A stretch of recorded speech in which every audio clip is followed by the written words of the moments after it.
Muy buenos días, mis hermanos. Que Dios, en su inmensa misericordia, continúe su obra de bendición a esta su iglesia.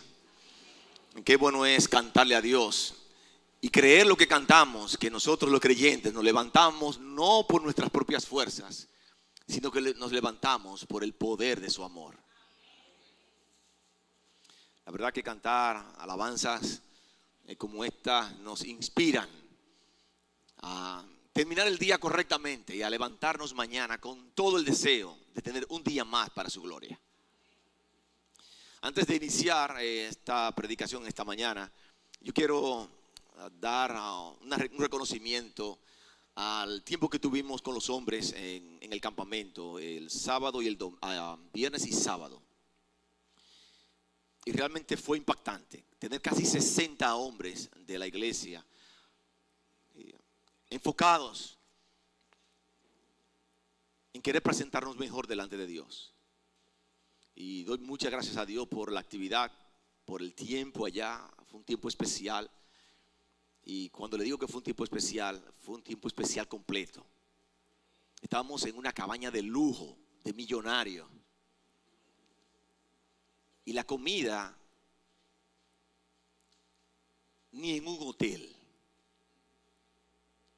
Ni en un hotel. A las 7 de la mañana tuvimos un tiempo de oración y tuvimos un plato de frutas. Ese no era el desayuno fue a las 9. Y así tuvimos un tiempo precioso, un tiempo de coinonía, un tiempo donde cada hombre estaba conociendo al otro.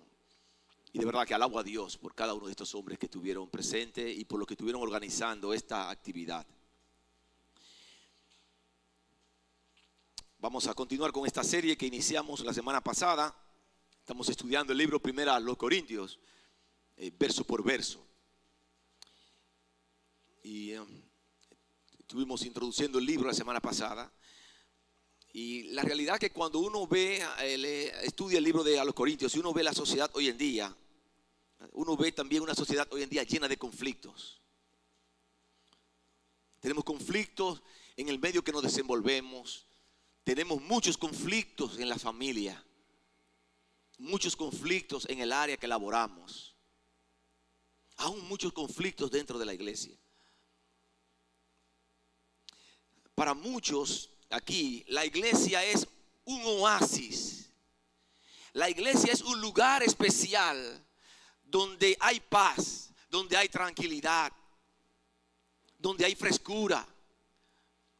Y nosotros como creyentes tenemos la responsabilidad de nosotros preservar este ambiente de paz, de armonía que Dios quiere que tengamos.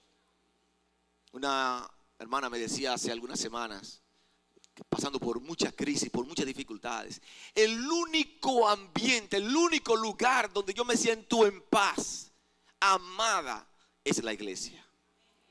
Y nuestra responsabilidad es preservar eso para la gloria de Dios. Todos debemos procurar que el ambiente en la iglesia supla la armonía, la cordialidad, la amabilidad, la familia de amor que no encontramos fuera. La semana pasada iniciamos y aprendimos en los primeros versos que somos creyentes bendecidos por estar en Cristo Jesús. Que somos una iglesia bendecida por estar en Cristo Jesús. Que muchas veces estamos orando a Dios, Señor, bendícenos, bendícenos, bendícenos. Y no nos damos cuenta que hace rato que las bendiciones están en nuestras vidas. En primer lugar vimos que podemos contar con el regalo de la gracia de Dios. Por estar en Cristo Jesús, tenemos ese regalo de la gracia de Dios con nosotros. En segundo lugar, aprendimos que Dios provee todo lo que nosotros necesitamos. Todo lo que el creyente necesita, Dios lo provee. No todo lo que queremos. Dios provee todo lo que tú necesitas para tener una vida que agrade a Dios. Una vida que agrade a Dios. Él nos capacita para decir la verdad. Él nos capacita para comprender la verdad. Él nos capacita para ministrar la verdad. Y el texto termina diciendo que Dios se compromete con cada una de las personas que ha puesto su fe en Cristo Jesús a guardarnos hasta el final. Independientemente de la situación adversa, de las dificultades que nosotros estemos viviendo, que las dificultades tienden a desanimarnos. Cuando estamos en una adversidad, en un problema en el hogar, en un problema con los hijos, en un problema en la iglesia, tiende a desanimarnos. Como el himno que cantábamos, cuando combatido por la adversidad creas ya perdida tu felicidad. Eso es lo que normalmente pasa. Creemos que hemos perdido la felicidad. Pero el coro del himno dice: bendiciones, ¿cuántas tienes ya? Hemos sido bendecidos por Dios al estar en Cristo Jesús. El propósito final de todo esto es ser hallados irreprensibles para el día de Jesucristo. Ser hallados irreprensibles. Versículo 9 dice: fiel es Dios, por quien fuisteis llamados a la comunión de su Hijo Jesucristo, nuestro Señor. Pablo deja establecido lo que Dios quiere para la iglesia. Pablo deja establecido lo que Dios quiere para tu vida. Dice el texto: fiel es Dios, por quien fuiste llamados a la comunión con su Hijo Jesucristo. Cuando usted viene a Cristo, lo que Dios quiere es que usted tenga una relación adecuada con Él. Cuando estamos en Cristo Jesús, Dios quiere tener una comunión cada día con el creyente de una manera adecuada. Y si ustedes están en Cristo, ustedes están en Cristo y ustedes están en Cristo, entonces unos con otros también tenemos que tener una comunión adecuada. Estamos en la misma base. Dios quiere tener una comunión especial con cada creyente. Una comunión especial con cada creyente. Pero si cada creyente está en Cristo y Él quiere tener una comunión especial con cada creyente, implica que Dios también quiere que cada creyente tenga una comunión especial unos con otros. Fiel es Dios, por quien fuisteis llamados a la comunión de su Hijo Jesucristo, nuestro Señor. Quiero invitarles a abrir sus Biblias. Vamos a leer 1 Corintios capítulo 1.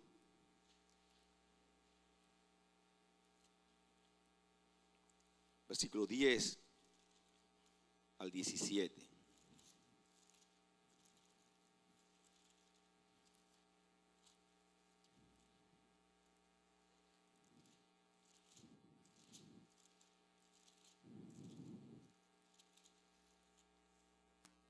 Dice la palabra de Dios: os ruego pues, hermanos, por el nombre de nuestro Señor Jesucristo, que habléis todos una misma cosa, y que no haya entre vosotros divisiones, sino que estéis perfectamente unidos en una misma mente y un mismo parecer. Porque he sido informado acerca de vosotros, hermanos míos, por lo de Cloé, que hay entre vosotros contienda. Quiero decir que cada uno de vosotros dice: yo soy de Pablo, yo soy de Apolo, yo soy de Cefas y yo soy de Cristo. ¿Acaso está dividido Cristo? ¿Fue crucificado Pablo por vosotros? ¿O fuisteis bautizados en el nombre de Pablo? Doy gracias a Dios de que a ninguno de vosotros he bautizado, sino a Crispo y a Gallo, para que ninguno diga que fuisteis bautizados en mi nombre. También bauticé a la familia de Estéfanas. De los demás, no sé si he bautizado a algún otro, pues no me envió Cristo a bautizar, sino a predicar el evangelio, no con sabiduría de palabra, para que no se haga vana la cruz de Cristo. Vamos a orar. Mi buen Dios y Padre nuestro, nosotros venimos delante de tu trono de gracia, agradecidos por este día, porque nuestros ojos se abrieron por ti y estamos aquí por ti. Y nosotros queremos dedicarte todo este tiempo, ofrendarte nuestros corazones a ti, Dios. Queremos que al abrir tu palabra, tú nos hables, tú nos muestres, nos indiques, mi Dios, las cosas que tú quieres que nosotros cambiemos y de la manera que nosotros debemos andar.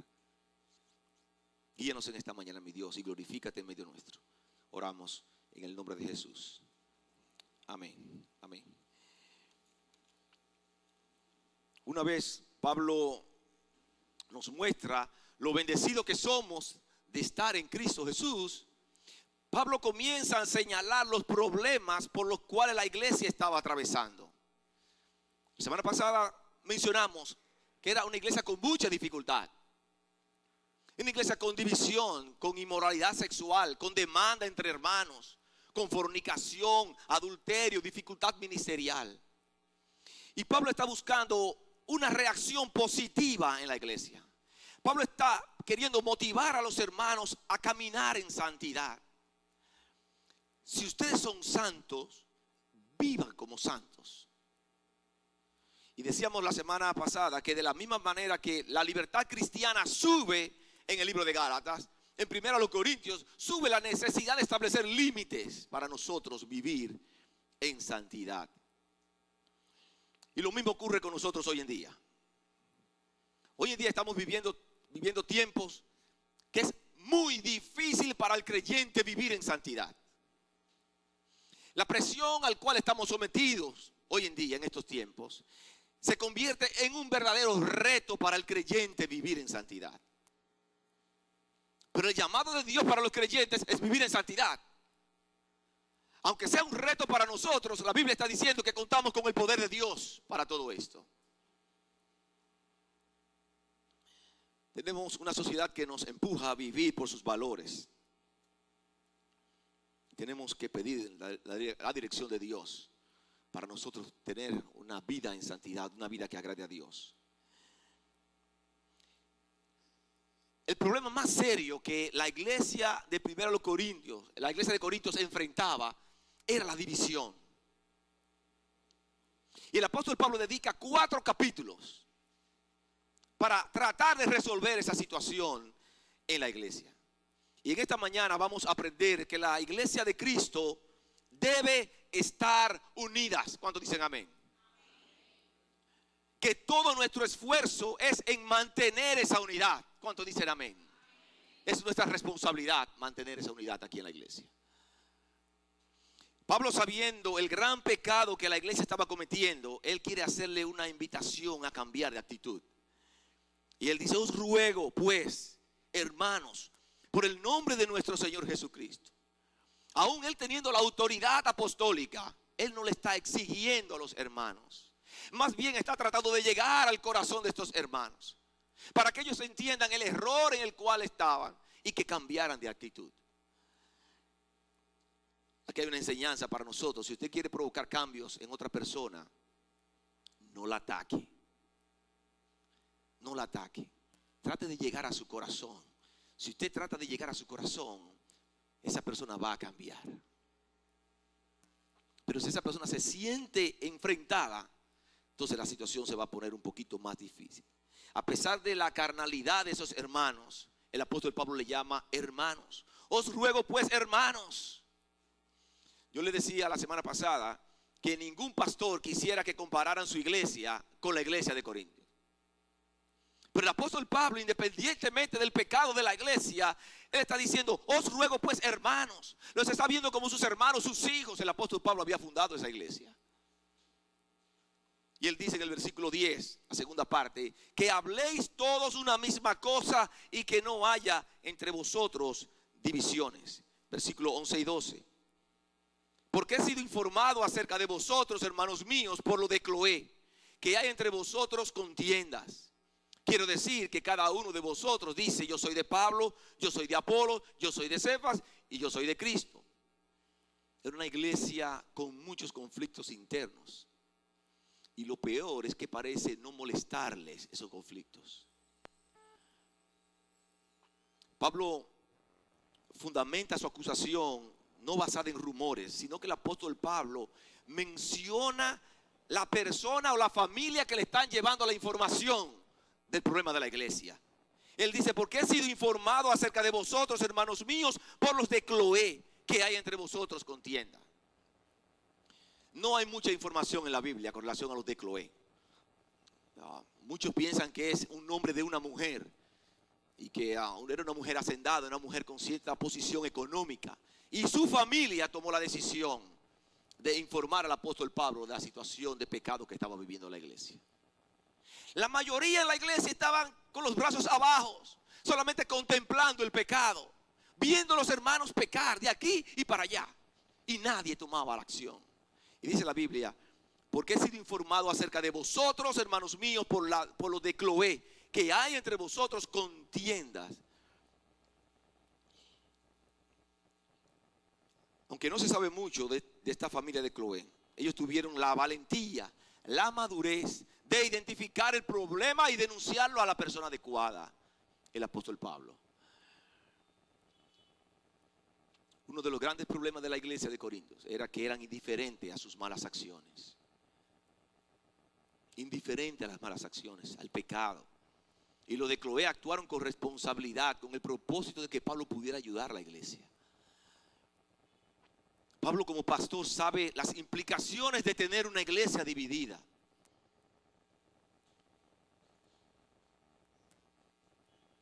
El espíritu de división es un cáncer en la iglesia. Porque tanto los conflictos como la división son obra de Satanás. Porque reflejan el sentir opuesto al sentir de Dios. Miren, mis hermanos, aunque yo sé que aquí nadie está de acuerdo con la división, el gran problema es que nadie se siente responsable por la misma. Que aunque sabemos que la división es un desastre para la iglesia, muchos con sus acciones la promueven.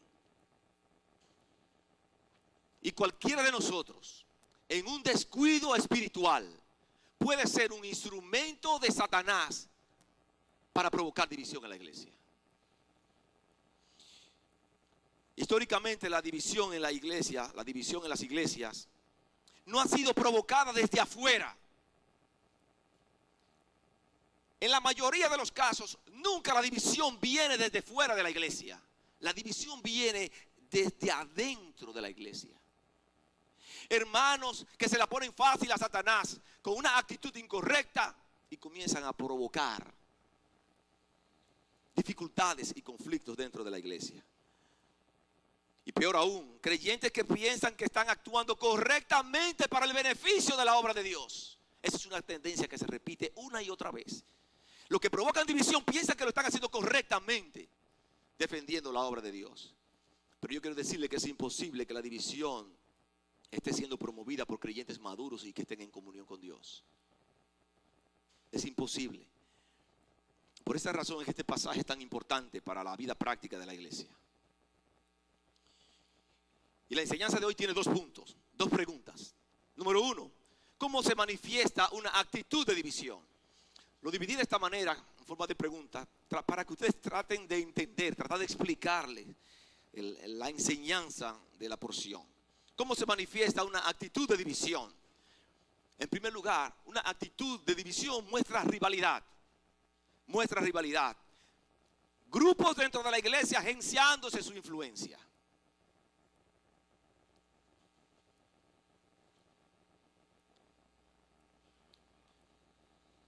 Versículo 12. Dice, quiero decir que cada uno de vosotros dice, miren cómo estaba la iglesia, los grupos dentro de la iglesia.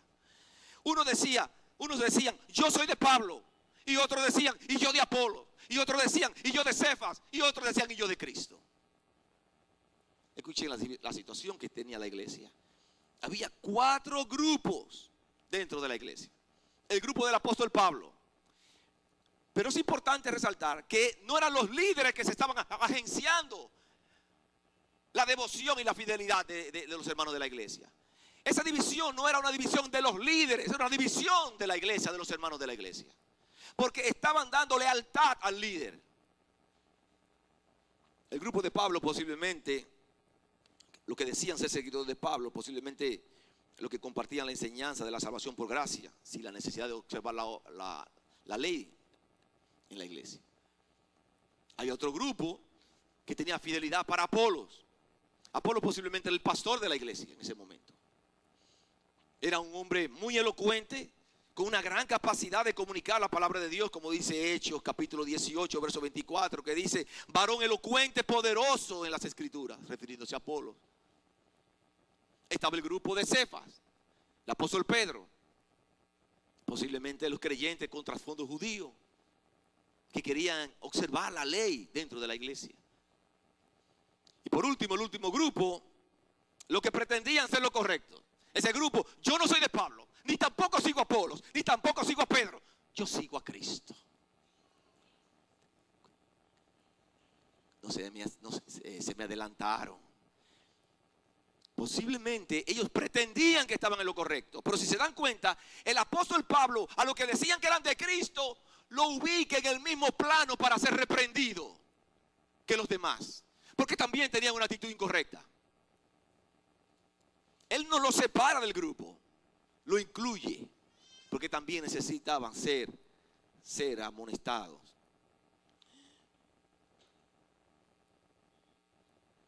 Yo me pregunto, ¿cómo puede ser posible que tengamos rivalidad en un ambiente espiritual en el cual nosotros nos llamamos una familia? Yo alabo a Dios por lo que Dios está haciendo en medio de nuestra iglesia. Pero no debemos tener jamás rivalidad dentro de la iglesia. Jamás rivalidad. Tener rivalidad ministerial. Estar discutiendo por ser protagonista de ministerios. Eso no es de Dios. Cuando hay rivalidad, no somos capaces de ponernos de acuerdo. Y no nos ponemos de acuerdo porque el yo está imperando. El yo. El apóstol Pablo va a dedicar una buena porción a partir de la semana que viene para hablar del yo. El yo estaba imperando. Pero en segundo lugar, del espíritu de división también surge el orgullo. El orgullo. Una vez más voy a leer y quiero decir esto, dice el texto. Que cada uno de vosotros dice, yo ciertamente soy de Pablo, yo de Apolo, yo de Cefas y yo de Cristo. ¿Qué ustedes sienten en la lectura de ese texto? Cada uno de ellos estaba diciendo, y yo, poniendo el yo delante. El yo manifiesta el orgullo del ser humano. El orgullo es pecado. Y el ego está en el centro del pecado. Cada vez que nosotros manifestamos orgullo en cualquier área de nuestra vida, es pecado. Y muchas veces manifestamos el orgullo como algo natural de la vida, porque pensamos que es nuestro derecho. Quiero decirle que eso es pecado delante de Dios. Cuando me antepongo a la verdad de Dios, es pecado. Cuando doy por hecho que yo tengo la razón y todos los demás están errados, estoy mostrando el orgullo. Y el yo de estos hermanos en la iglesia de Corintios le estaba llevando a serle más fiel al líder que a la obra.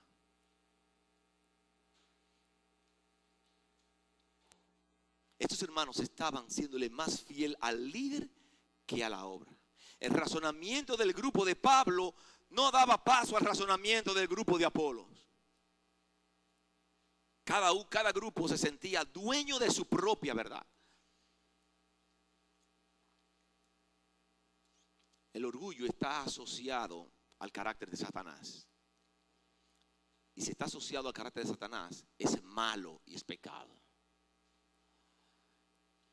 El orgullo neutraliza mi capacidad de armonizar. Cuando muestro orgullo, no soy capaz de decir perdóname. Porque el decir perdóname, tengo que quitar el orgullo de mí.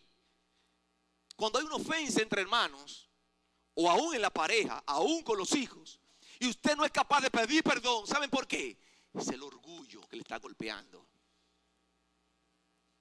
El orgullo. El orgullo nos hace perder la razón, la capacidad de razonar.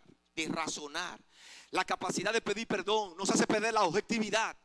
Miren lo que dice el verso 13. ¿Acaso está dividido Cristo? Dice el apóstol Pablo. Ustedes están manifestando orgullo unos con otros. Yo quiero preguntarle, dice el apóstol Pablo. Él le va a hacer una pregunta de la cual él y todos los hermanos de la iglesia saben la respuesta. Él dice, ¿acaso está dividido Cristo? ¿Ustedes están tratando de seguirme a mí? Dice, ¿fue crucificado Pablo por vosotros? ¿O fuiste bautizados en el nombre de Pablo? Si se dan cuenta, al primer grupo que Pablo comienza a amonestar era lo que decían seguidores del apóstol Pablo.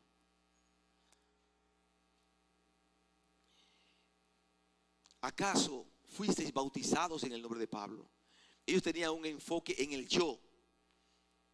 Y era lo mismo para todos los grupos. Dice el versículo 14: doy gracias a Dios de que a ninguno de vosotros he bautizado, sino a Crispo y a Gayo,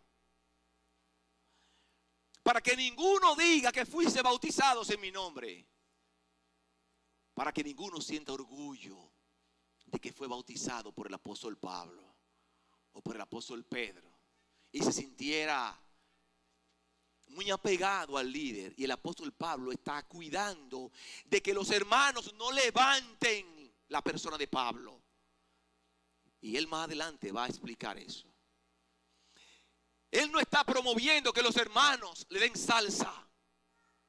Lamentablemente, muchas veces tenemos personas en la iglesia, en las iglesias, que tienden a mostrar mucha o una fidelidad extrema al líder, una devoción al líder.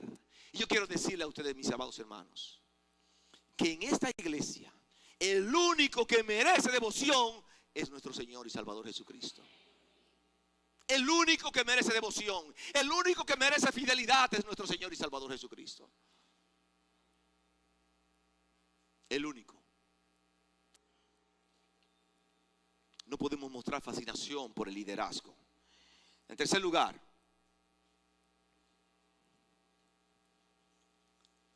en la división surgen los desacuerdos. Se manifiestan los desacuerdos. Y una vez más voy a leer el texto.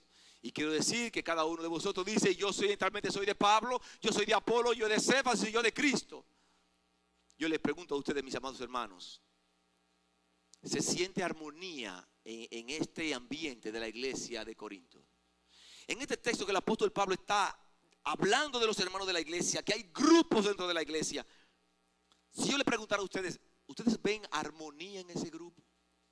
¿En esa iglesia? ¿Se siente que están de acuerdo unos con otros? Definitivamente que no. Y lo que el apóstol Pablo está censurando. Aunque eran cristianos, aunque tenían una misma base, que era Jesucristo, no había armonía entre ellos. No había armonía entre ellos. Posiblemente había diferencia en cuanto a hacer la obra de Dios, el ministerio.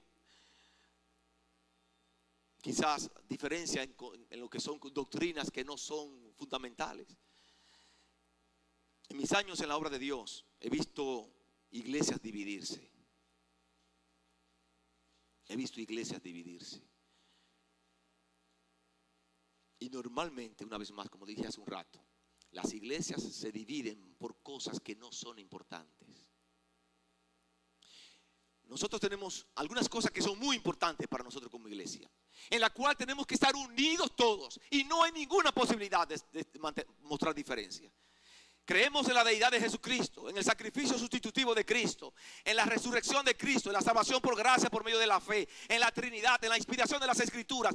Ahí no hay ninguna posibilidad de que tengamos diferencias. Ahí tenemos que estar perfectamente unidos. Ahora, hay otras doctrinas que no son fundamentales,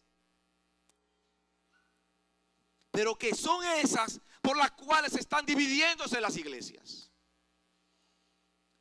Iglesias con una posición sobre el rapto, que si el rapto va a ser al principio de la gran tribulación, otro cree que va a ser la mitad de la gran tribulación, otro cree que va a ser el final de la gran tribulación. No se ponen de acuerdo y se dividen.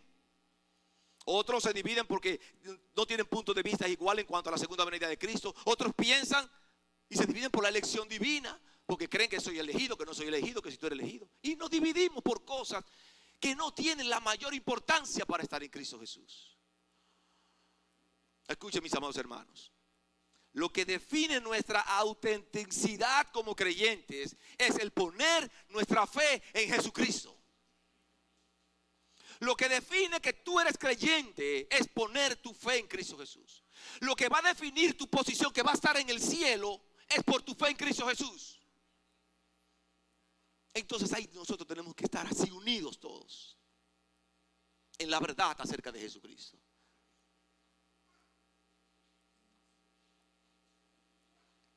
En cuarto lugar, tenemos pérdida de perspectiva.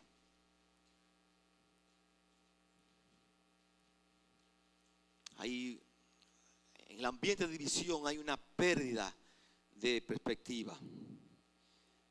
Habían quitado a Cristo como el centro y estaban poniendo sus ojos en los líderes, en el hombre, en lo externo. Se habían olvidado de los beneficios de estar en Cristo. Por eso Pablo les recordó en los primeros versículos lo bendecidos que ellos eran, lo que vimos la semana pasada.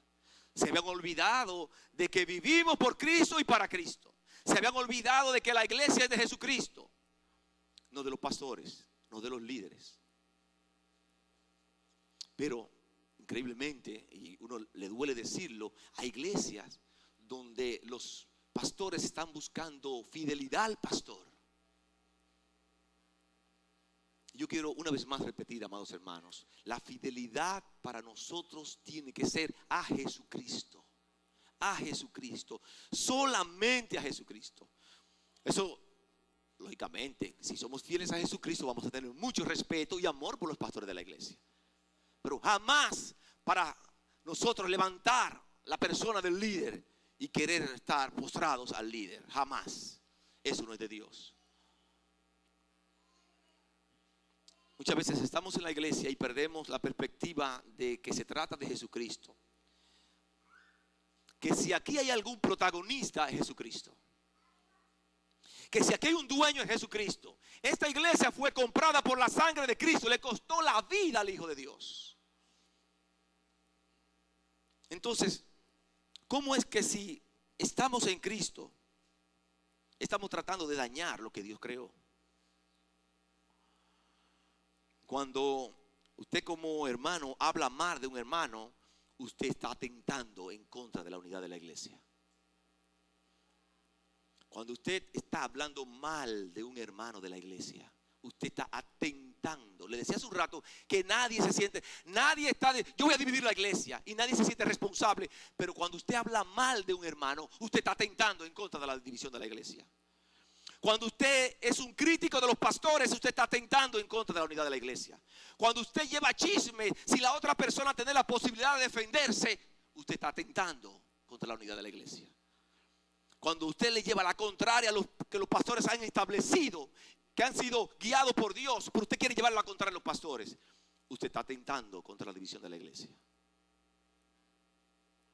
Nosotros todos somos parte del cuerpo. Nadie es más importante que nadie. Cada uno aquí tiene su función y Dios le va a usar para su gloria, porque somos parte del cuerpo, todos iguales. Todos iguales. Jesucristo le dijo a Pedro en Mateo capítulo 16, verso 18: yo también te digo que tú eres Pedro y sobre esta roca edificaré mi iglesia, dijo Jesús.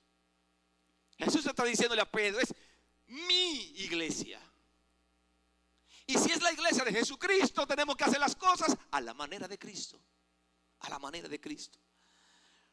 La iglesia es de Jesucristo. Él la edifica, Él la hace crecer y Él la sostiene. ¿Quiénes somos nosotros para dañar lo que no es nuestro? Para dañar lo que es de Jesucristo. Si Dios está censurando, hemos identificado el problema, y Dios está censurando la división en la iglesia, ¿qué está promoviendo? ¿Qué está queriendo Dios promover entonces? Si está censurando la división, ¿qué ustedes piensan que Él está tratando de promover? La unidad. La unidad. Entonces el segundo punto es: ¿qué cosas promueven la unidad dentro de la iglesia? ¿Qué cosas promueven la unidad dentro de la iglesia? Les voy a mencionar algunas cosas que encontramos en estos versos. En primer lugar, tenemos la armonía. Encontramos armonía, la capacidad de ponernos de acuerdo. Como parte del mismo cuerpo, debemos ser capaces de ponernos de acuerdo. Capaces de ponernos de acuerdo. Dice el versículo 10: que habléis todos una misma cosa, dice el apóstol Pablo. La idea en el original es exactamente esa misma. Tiene la idea de hablar una misma cosa. Que todos tengamos un mismo discurso en cuanto a Jesucristo. Y es importante aquí que el apóstol Pablo dice que todos, voy a leer una vez más el texto, que habléis todos una misma cosa. Está involucrando a todos los hermanos de la iglesia. Él no está dando la opción a que un hermano de la iglesia haga y diga lo que quiere. Que todos los hermanos sean capaces de ponerse de acuerdo. Para tener una verdadera armonía unos con otros necesitamos estar de acuerdo. Estar de acuerdo dentro de la iglesia. Estar de acuerdo para hacer los ministerios. Esto no significa que usted va a sacrificar su identidad personal. Dios nos hizo de una manera diferente. Y Dios va a usar a cada uno de ustedes para su gloria. Él va a usar su potencial para su gloria. Los apóstoles tenían personalidades distintas, pero ellos concuerdan en los temas básicos de la fe cristiana. Y cuando surgió un desacuerdo, se reunieron y se pusieron de acuerdo. Este tipo de unión dentro de la diversidad es la que Pablo busca en estos cristianos de Corinto. En Efesios capítulo 4, versos 2 y 3. Libro de los Efesios capítulo 4 versículos 2 y 3 dice: con toda humildad y mansedumbre, soportándoos con paciencia los unos a los otros en amor, solícitos en guardar la unidad del Espíritu en el vínculo de la paz. En el vínculo de la paz. El deseo del apóstol Pablo para esta iglesia y para nuestra iglesia, primera iglesia bíblica cristiana, refleja la oración de Jesús, el sentir de la oración de Jesús en Juan 17. Quiero invitarle que abran sus Biblias. Juan capítulo 17. Voy a leerle 3 versos de esta porción. Juan capítulo 17.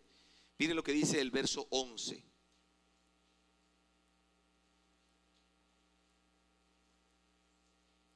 Dice la palabra de Dios: y ya no estoy en el mundo, mas estos están en el mundo. Y yo voy a ti, Padre Santo, a los que me has dado, guárdalos en tu nombre para que sean uno, así como nosotros, dice Jesús. Jesús está orando al Padre, a su Padre celestial, a su Padre Dios. Y dice, para que sean uno, así como nosotros. Versículo 21 al 23. Para que todos sean uno. Miren, esta oración de Jesús fue una oración horas antes del morir en la cruz. Horas antes del morir en la cruz. Y mire qué tipo de oración está elevando Dios, Jesucristo, a Dios. Ustedes pueden entender que para Jesucristo era sumamente importante la unidad de su iglesia. Para que sean uno, como tú, oh Padre, en mí y yo en ti, que también ellos sean uno en nosotros, para que el mundo crea que tú me enviaste. La gloria que me diste yo les he dado para que sean uno, así como nosotros somos uno. Verso 23. Yo en ellos y tú en mí, para que sean uno, para que sean perfectos en unidad. ¿Cuál es la razón? Dice el texto. Hay un par. Para que el mundo conozca que tú me enviaste. Cuando nosotros mostramos unidad, somos capaces de decirle al mundo que nos podemos poner de acuerdo y vivir en armonía y en paz. Le estamos dando un testimonio de que aquí nosotros nos manejamos de una manera diferente. Si la característica del mundo es la división y estar con conflicto y matándose, aquí en la iglesia hay paz, tranquilidad y armonía. Porque es el sentir de Jesucristo en esta oración. ¿Qué mensaje usted piensa que podemos mandar a los familiares, a los amigos, a la comunidad, si nosotros como iglesia manifestamos raíces de falta de armonía, de conflictos?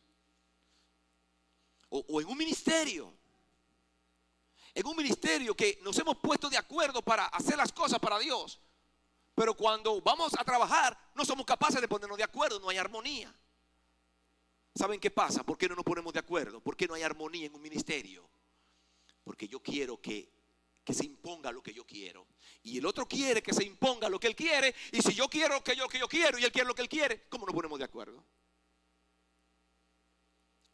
Hemos perdido la perspectiva. Y no estamos entendiendo que eso se trata de Jesucristo. Solamente de Jesucristo. Si nosotros queremos tener una iglesia unida, nosotros el yo tenemos que doblarlo, amarrarlo y permitir que Cristo suba en la vida de cada uno de nosotros. En segundo lugar, en primer lugar, la capacidad de ponernos de acuerdo. En segundo lugar, tener una misma manera de pensar.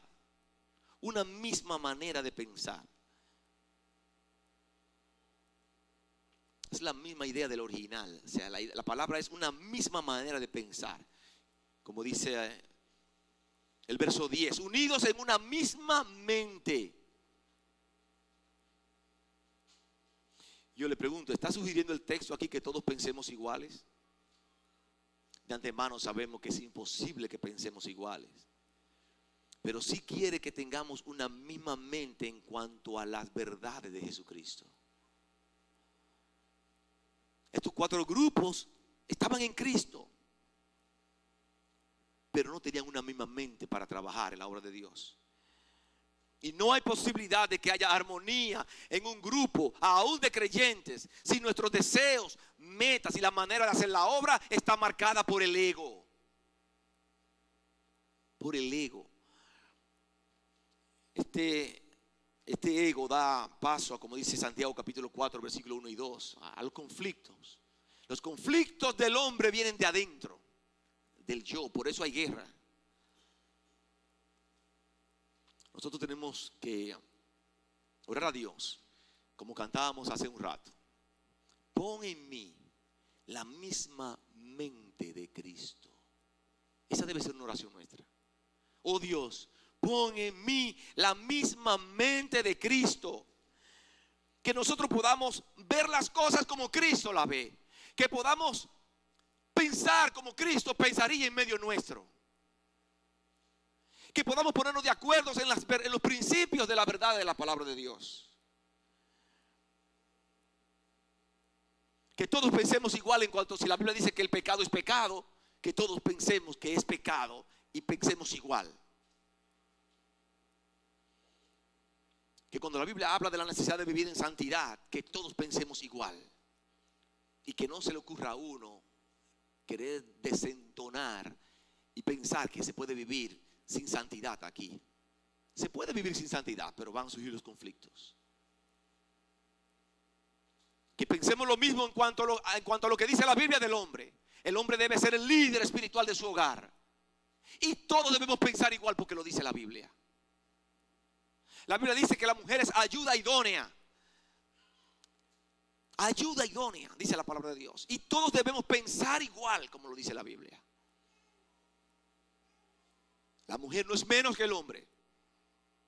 Dice la Biblia que es ayuda idónea, la ayuda ideal para formar un equipo donde los dos van a hacer grandes cosas. Y por último,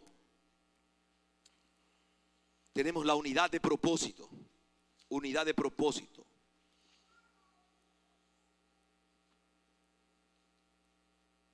Dice el verso 10, unidos en un mismo parecer. Un mismo parecer tiene la idea de intención, la misma intención, opinión, un deseo, propósito. Cuando nosotros tenemos un mismo propósito, nos va a ayudar a alcanzar mejores cosas para la iglesia. Cuando nosotros estamos unidos en un mismo propósito, vamos a eliminar la unidad de mala gana. La unidad en medio nuestro tiene que ser una unidad genuina. Cuando nosotros estamos unidos en un mismo propósito, podemos planificar muchas cosas para la iglesia y todos empujando en la misma dirección para que el nombre de nuestro Dios sea glorificado. Todos con un mismo proyecto. Todos queriendo alcanzar lo que nos hemos trazado como iglesia. Nosotros como iglesia hace muchos años hicimos una declaración de propósito de que somos una gran familia de amor. Vamos a decirlo todos juntos. Somos una gran familia de amor que honra a Dios desarrollando vidas fieles a Jesucristo. Esa es nuestra declaración de propósito. Y todos tenemos que pensar igual en cuanto a esa declaración de propósito. Si hay algún hermano que se le ocurre pensar diferente, está desentonando en la iglesia. Todos aquí tenemos que entender y lograr conseguir que somos una gran familia de amor. Una gran familia de amor. Y que con ese buen desempeño de gran familia de amor honramos a nuestro Dios. Y honramos a nuestro Dios ayudando a cada familia a que crezca y que pueda forjar un carácter que se parezca a Cristo Jesús. Nos ayudamos unos con otros. Todos tenemos que pensar igual en cuanto a esta declaración de propósito. Eso se llama estar unidos. Están todos trabajando tras un mismo fin, con un mismo propósito. Esta iglesia, primera iglesia bíblica cristiana, está aquí para reconocer a Jesucristo, para amarnos unos a otros, para ayudarnos unos a otros, para gozarnos unos con otros, para que todos crezcamos espiritualmente. Y como decía la semana pasada, y todos podamos aquel día ser hallados irreprensibles delante de nuestro Señor. Amén. Yo alabo a Dios en medio de este sermón que a veces parece difícil de predicar, estar hablando de la división en la iglesia, pero yo no estoy hablando de división en la iglesia, yo estoy hablando de la unidad en la iglesia, la necesidad de estar unidos. Pero alabo a Dios porque hasta ahora Dios nos ha guardado. Hasta aquí Dios nos ha guardado. Y no podemos confiarnos. Tenemos que orar y mantenernos humillados delante de la presencia de Dios. No podemos pensar, no, a nosotros no nos va a ocurrir. No. Sabiendo que puede ocurrir, entonces nosotros nos sometemos delante de Dios para hacer su voluntad. Porque una vez más, esto no se trata de nosotros. Esta iglesia es de Jesucristo. Hoy yo voy a estar aquí. Mañana no voy a estar. Y lo mismo va a ocurrir con cada uno de ustedes. Pero cuando no estemos, aquí va a haber otro pueblo que va a seguir honrando a nuestro Dios. Porque una vez más esta iglesia le pertenece a nuestro Señor y Salvador Jesucristo. A Él sea la gloria por los siglos de los siglos. Amén.